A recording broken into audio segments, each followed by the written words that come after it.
સુરતના સચિન જીઆઈડીસી વિસ્તારમાંથી વધુ એક ખંડણીખોર ઝડપાયો છે। સચિન વિસ્તારના ઉદ્યોગપતિઓ પાસે 1 લાખની ખંડણી માંગી હતી। All India Forward Bloc trade યુનિયનના નેતા સુશાંત ત્રિપાઠીની ધરપકડ કરવામાં આવી છે। સુરત સહિત રાજ્યમાં આરટીઆઈ એક્ટિવિસ્ટના નામે તોડપાણી કરતા તત્વો સામે પોલીસે લાલ આંખ કરી છે। કેટલાક આરટીઆઈ એક્ટિવિસ્ટ સામે પોલીસે ગુનો નોંધી કાયદેસરની કાર્યવાહી સાથે પાસાની કાર્યવાહી હાથ ધરી છે। ત્યાં સચિન જીઆઈડીસી વિસ્તારમાંથી વધુ એક ખંડણીખોર ઝડપાયો છે। સચિન વિસ્તારના ઉદ્યોગપતિઓ પાસે 1 લાખની ખંડણી માંગી હતી। All India Forward Bloc trade યુનિયનના નેતા સુશાંત ત્રિપાઠીની ધરપકડ કરવામાં આવી છે। આરોપીએ રૂપિયા નહીં આપે તો કાપડની મિલ બંધ કરાવી દેવાની ધમકી આપતો હતો। 100થી વધુ મિલોને આરોપી સુશાંત ત્રિપાઠી બ્લેકમેલ કરતો હતો। ખંડણીખોર સામે અગાઉ સુરતના અનેક પોલીસ મથકમાં ગુના દાખલ કરવામાં આવ્યા હતા। સચિન જીઆઈડીસી પોલીસ સ્ટેશનમાં સુશાંતભાઈ પુરુષોત્તમભાઈ ત્રિપાઠી ના વિરુદ્ધમાં 2 ક્રિમિનલ કેસ દાખલ કરવામાં આવેલા છે। આ બંને કેસની વિગત એવી છે કે આ બંને કેસમાં ફરિયાદી જે છે એ સચિન જીઆઈડીસી વિસ્તારના મિલ માલિક છે અને આ આરોપી હતો એ અલગ અલગ સરકારી વિભાગોમાં મિલ માલિકો વિરુદ્ધમાં અરજીઓ કરતો હતો।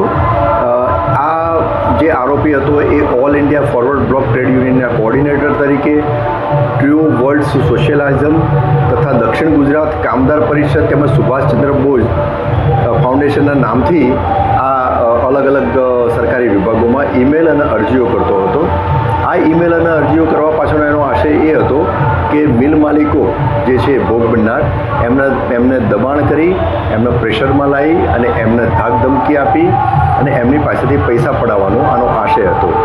આ બંને મિલ માલિકો પાસેથી એમણે જે તે વખતે 1 લાખની માગણી કરેલી હતી અને એક મિલ માલિક પાસેથી 40,000 અને એક મિલ માલિક પાસેથી 50,000 રૂપિયા મેળવેલા પણ હતા। એટલે આ રીતના આ બંને મિલ માલિકો પાસેથી એક્સટોર્શન કરેલું હતું અને બંને મિલ માલિકો પાસેથી બીજા પૈસાની પણ માગણી કરતો હતો, જે અનુસંધાને આ આરોપી વિરુદ્ધમાં ગુનાઓ દાખલ થયેલા છે।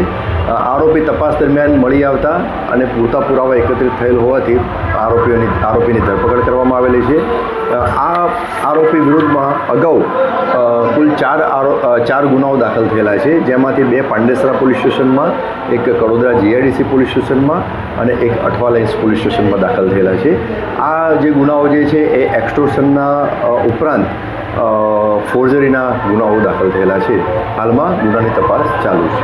સાહેબ, આરોપીનું આરટીઆઈનું જ કામ છે અને આરોપી અલગ અલગ સરકારી વિભાગોમાં ઈમેલ કરે, અરજીઓ કરે અને આ જે આરોપીનું જે કામ જે છે મેઇન એ લેબર પહોંચાડવાનું ઇન્ડસ્ટ્રીમાં, એટલે એ લેબર મારફતે એને મિલની અંદરની માહિતી એને મળી જતી હતી અને એનો ઉપયોગ કરી અને એ બિનજરૂરી હેરાનગતિ કરતો હતો મિલ માલિકોને અને એમની પાસેથી પૈસા પડાવવાનો એનો મુખ્ય આશય હતો।